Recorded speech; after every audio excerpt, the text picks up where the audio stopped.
நான் வெறும் சனிக்கிழமை சனிக்கிழமை விட்டு வெளில வர மாட்டேன். அது என்னப்பா சனிக்கிழமை சனிக்கிழமை சனிக்கிழமை? கிளம்புனப்போ பஸ்ல நல்லா கூட்டம் இருந்துச்சு. இன்னைக்கு பாதி பிரச்சாரம் முடிஞ்சிருச்சு. பஸ்ல கூட்டம் பாதி தான் இருக்கு. ஒரு பஸ் ஸ்டாப்லயும் பாதி பேர் இறங்கி போயிட்டே இருக்கிறாங்க. எனக்கு தெரிஞ்சு முடியும் போது அவரும் டிரைவர் மட்டும்தான் இருப்பாங்க. நீங்க பச்சை கலர் பஸ் எடுத்துட்டு போங்க, மஞ்சள் கலர் பஸ் எடுத்துட்டு போங்க. நான் நிச்சயமா சொல்றேன், கடைசியா ஜெயிக்க போவது எங்களுடைய மகளிர் விடியல் பயண திட்டத்துல முதலமைச்சர் கொடுத்திருக்கக்கூடிய பிங்க் பஸ் தான். நிச்சயம் அனைத்து பஸ்களையும் ஓவர்டேக் பண்ணி இந்த தேர்தலில் மகளிர் ஜெயிக்க வச்சிருவாங்க. நான் பல மாவட்டங்களுக்கு சுற்றுப்பயணம் போவேன்.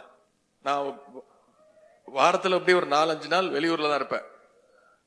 நான் வெறும் சனிக்கிழமை சனிக்கிழமை விட்டு வெளில வர மாட்டேன். ஞாயிற்றுக்கிழமை கூட வெளில சுத்திட்டு தான் இருப்பேன். இன்னைக்கு என்ன கிழமை கூட எனக்கு தெரியாது. இன்னைக்கு வெள்ளிக்கிழமையா தெரியாது. அது கிழமை பார்க்க மாட்டேன். எலெக்ஷனுக்கு முன்னாடி திமுக காரங்க வந்து செய்வோம் செய்வோம் செய்வோம் செய்வோம்னு சொன்னாங்களே, செஞ்சாங்களா?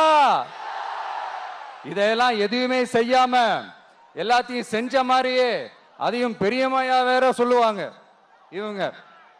டூர் பிளான் இந்த ஷெட்யூல் போட்டதுக்கு அப்புறம் அது என்னப்பா சனிக்கிழமை சனிக்கிழமை சனிக்கிழமை அப்படின்னு ஒன்று ஸ்டார்ட் ஆச்சு. அது ஒன்றும் இல்லை, உங்க எல்லாரையும் வந்து பார்க்கும்போது உங்களுக்கு எந்த விதமான டிஸ்டர்பன்ஸும் இருந்துடக்கூடாது. முக்கியமா உங்களுடைய வேலைகளுக்கு எந்த விதமான டிஸ்டர்பன்ஸும் இருந்துடக்கூடாது அப்படின்ற ஒரே காரணத்துக்காக தான் இப்படி வீக்கெண்டா பார்த்து இப்படி இந்த பிளானை ஷெட்யூல் பண்ணோம்.